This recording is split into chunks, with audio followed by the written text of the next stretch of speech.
Family, what's up? Thank you for tapping in once again. It's your boy Prince Teflon, and I have some very great information, man. And today, what I'm gonna be talking about is pain, pain. And you know, what I mean, so many of us have these conceptions of what pain is, what the purpose of pain is, how to deal with pain. But I think ultimately, the way we are socialized to deal with pain is to not deal with it, right? I think what we actually end up doing is evading pain. A lot of us are in this state of mind where we're evading pain because we feel like if pain is involved, then it's a negative experience. If pain is involved, then it's not good for me. But I want to give a different perspective and come from a different angle. And I think a good way to kind of segue into that is to use exercise as a example. And anyone who's familiar with how you exercise, pretty much what you do is you do any movement of your body. It could be bench press, it could be squats, it could be jumping jacks, burpees. You know what I mean? There's so many things you can do to move your body and be active, and you do repetitions of that. And if you do enough repetitions, what happens is you'll start to feel your muscles start to burn. You'll start to feel your lungs start to get tight if you're doing cardio and you're running for far distances. You know what I mean? You start to get uncomfortable. And we parallel that with being in pain. And there's this understanding in the athletic community. I think it's a pretty popular saying that is, and that saying is no pain, no gain. So in that concept and in that realm, we understand that pain is a good thing. Pain is something we have to endure to get stronger. Pain is something we have to embrace. And I think that's a great segue because we should use that same tactic and that same understanding with our psyche, right? But what happens is in our human experience, we go through so many things. We go through heartbreaking moments, right? Say you're a kid and when you're young, your parents get divorced. Maybe you're in high school and you find out your boyfriend or girlfriend cheated on you and you know what I mean, you get heartbroken. Or maybe your dog died. Maybe your grandmother passed away. You know what I mean? There's so many things in life that are uncomfortable and traumatizing to our psyche. Because what we do is we try to create a world where we feel protected, where we feel safe. But inevitably, there are things that exist that are going to make you cautious because one thing for sure is the fate we will all face is death. And I know that got deep quick, and that's not to be cynical. But I think it's the fear of death that creates all types of other fears because we don't know what lies beyond death. We don't think that there is anything that exists beyond that, or we have an idea and we have a conception of that or a perception of that, but no one is actually sure.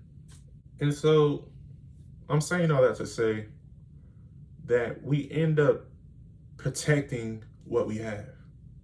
And what we have is our life. What we have is our awareness. What we have is our conscious mind. But I was reading this book, man, by Michael A. Singer. Check it out. Michael A. Singer, The Untethered Soul. And the book is pretty much about how we have our ego. But the way he narrates the ego and puts into perspective the ego is he labels it as a roommate. And this roommate is constantly in your psyche. And everything you see, it narrates it. It's pretty much narrating your life, right? And if you really observe yourself and watch your own mental processes and your thought processes, then you'll see that, you know, that's the truth. There is this voice in your mind that is constantly narrating everything that's going on. You could be driving. You see there's a red stoplight, and your head says, there's a red stoplight. You might look to the right, you see a lady walking her dog. Oh, there's a lady walking her dog. You know what I mean? It's something in your head that is constantly repeating what you're already aware of. And we are so attached to it that we actually think that is our voice. And what happens is this voice is very socialized. This voice has endured everything you've went through, right? It was right there with you, narrating those things, all those traumatic incidents in your life. It was there the whole time. And so this voice has been here all throughout your life. It knows everything that's happened to you. And what it does is it creates ideas and concepts and memories about it. And it kind of prevents you from living in the present, because in every moment it is creating a link and a story, right? And one example they give is, okay, you meet the love of your life. It's your wedding day. You about to walk down the aisle. Suddenly the voice in your head starts saying, what if this is the wrong person? You know, we thought that our last relationship was going to be the person we married, but look how that ended.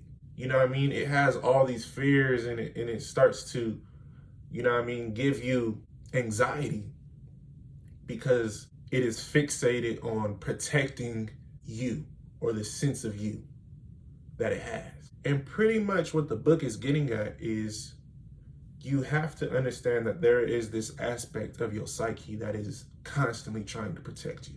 And for you to evolve consciously, you can't listen to this voice and keep evading traumatic situations.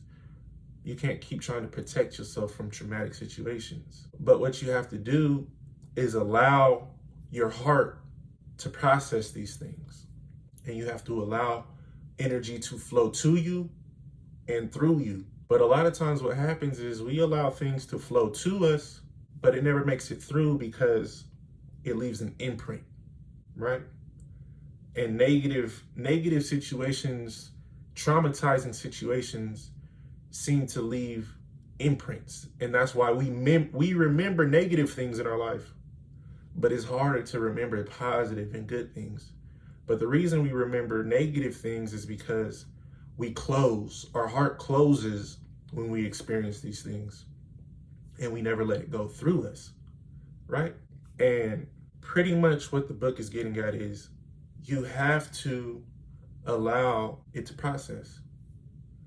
Allow every event, every situation in your life to process through you. You have to digest it. You have to let it go through you.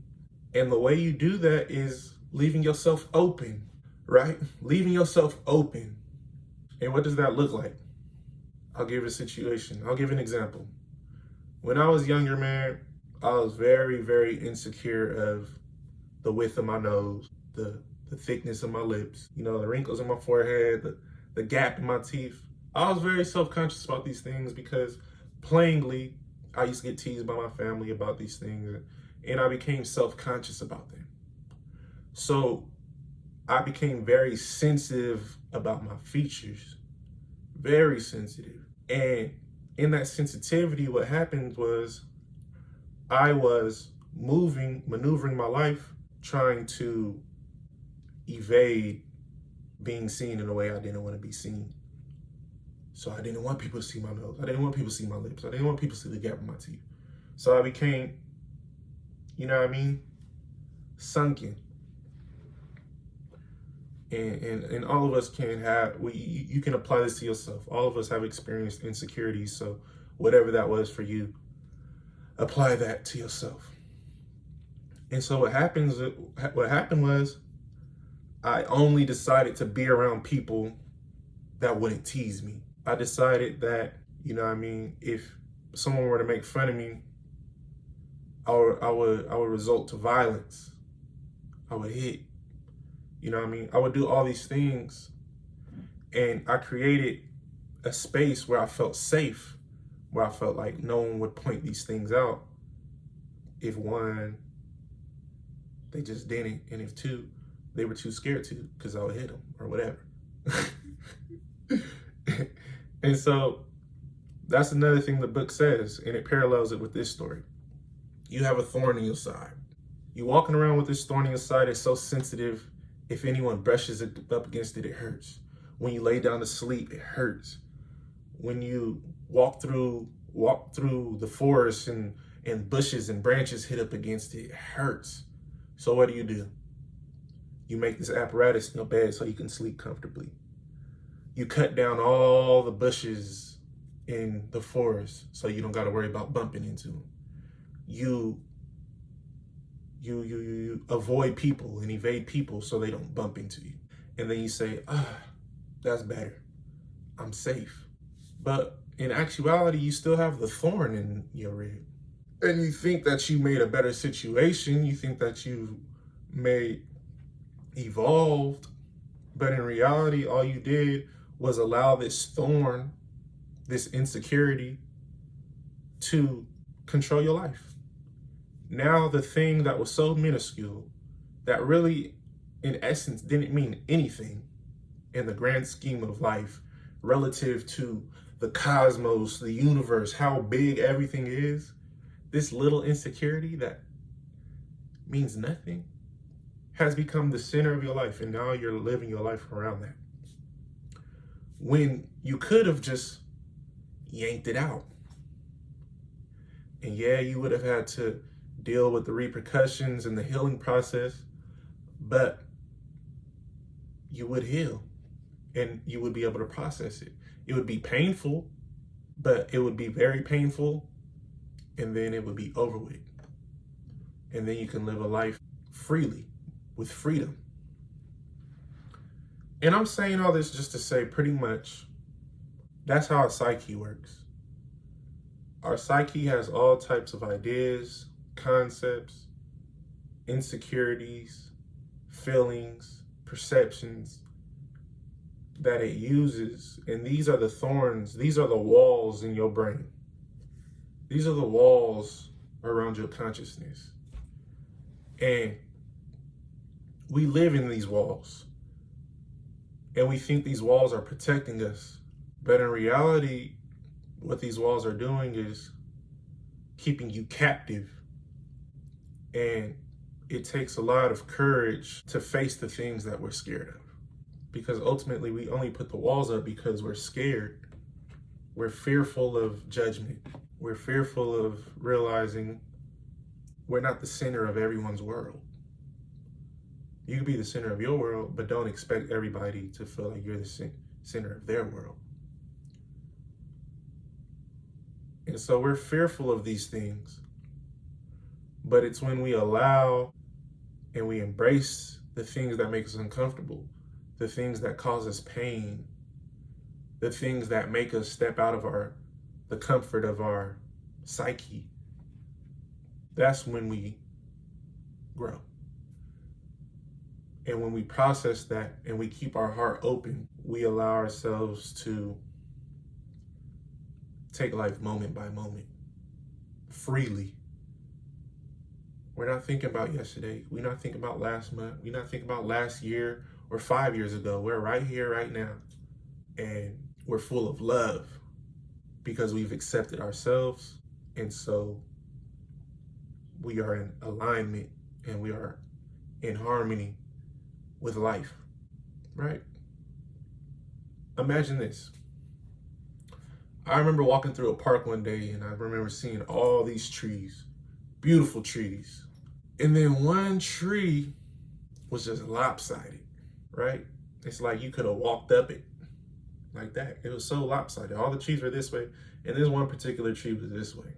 And then I remember saying, yo, that tree is ugly as a kid. Yo, that tree is ugly.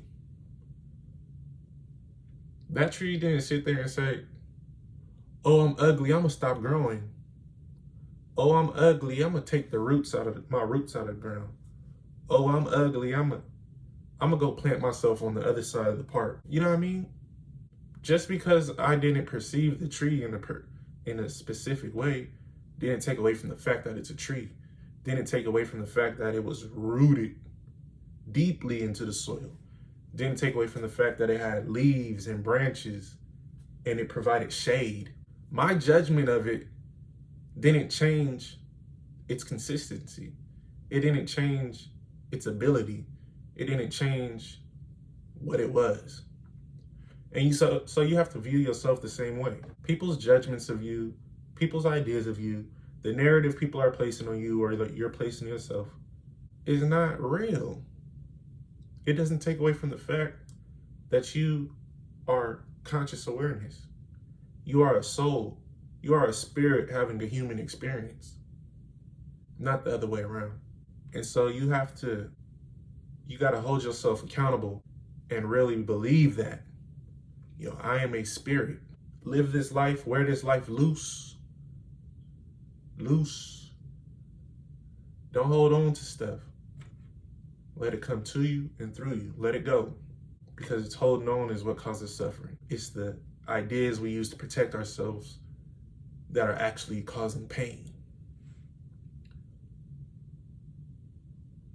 And that's all I gotta say, man. I said so much to say a little, but thank you once again for tuning in. Like, comment, subscribe. Thank you. Have a beautiful night. Peace.